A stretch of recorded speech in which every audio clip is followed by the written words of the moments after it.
G'day everyone, I'm Adam Forbes. Welcome back to Kywong Flat, where we've got our soil moisture monitoring probes. Today I'm here with Peter Beale from the LLS, and we're going to have a chat about what's happened here in the last 3 months. Adam, so yeah, 3 months ago was starting to get a bit dry on this block. So what did you do through that late November period? Yeah, look, through mid to late November, Pete, we were irrigating fairly regularly on particularly F3, the top end of the pivot where we had the Italian ryegrass sown down. We were really trying to just really push that growth along through that late November period while that ryegrass was still quite vegetative, and we got great production through that period. Down in F6 we weren't irrigating as hard. That was a loosened chicory crop, so it was able to manage the hot dry weather a little bit better than the ryegrass, and yeah, we saw really good growth rates down there as well, and just being able to manage that readily available water in the optimum zone most of that period.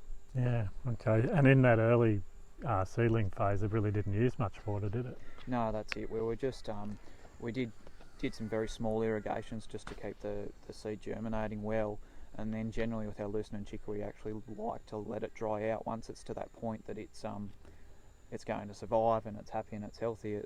We generally try and let it dry out just so we can get those roots down nice and deep, which is one of the great advantages of loosening chicory, is just that water use efficiency and having those deep roots. Yeah. And then we went into this period where nearly 500 mils of rain. Things are really wet. What happened in the pastures? And yeah, so look, we got particularly wet sort of towards late December and then even into New Year.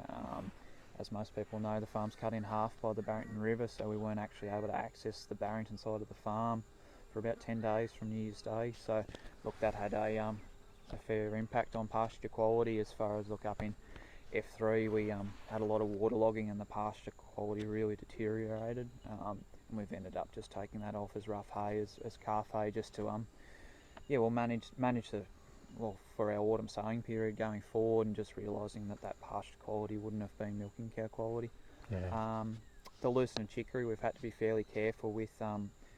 We haven't had access to that, and as well just trying to not graze it on wet days because it is a little bit susceptible to pugging, and it's a pasture that we want to keep in place for the next 3, 4, 5 years. So we just really need to baby it a little bit when it's wet.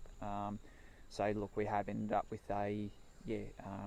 we've had to top a few loosening chicory paddocks after they've been grazed, and grazing at a little bit longer rotations than we normally would be. But look, with the bit of warm weather sort of around Australia Day and that sort of thing, the loosening chicory really picked back up again. We were seeing a little bit of sort of moisture stress the other way from being too wet and some disease and that sort of thing in it. But look, we put a potash blend on those paddocks after the rain, because there was a fair bit of nutrient leaching after that rain, during that rain, and just being able to have those few dry weeks sort of has really improved the loosen again. So. Yeah. Okay, and so we had a week of hot weather last week, and you were just about ready to irrigate based on what you saw with the probes. Yeah, look, particularly up here in F3 we were getting down into some stress. Yeah. But using the Swan Systems email service, we got a pretty good indicator that we were going to get some significant rainfall. And I think, as I said before, particularly on the top end of this pivot, we need to be very careful about how wet it is and not overwatering, because it is prone to waterlogging. And just with the weather forecast and the La Nina predictions, we were erring on the side of caution with the irrigation. So what weather predictions are you using mostly? The Swan and anything else? Yeah, Swan. I do use WX maps as well, and as well as the BOM 3-month forecast, just trying to get a better gauge of what's happening. Certainly don't treat them as gospel, but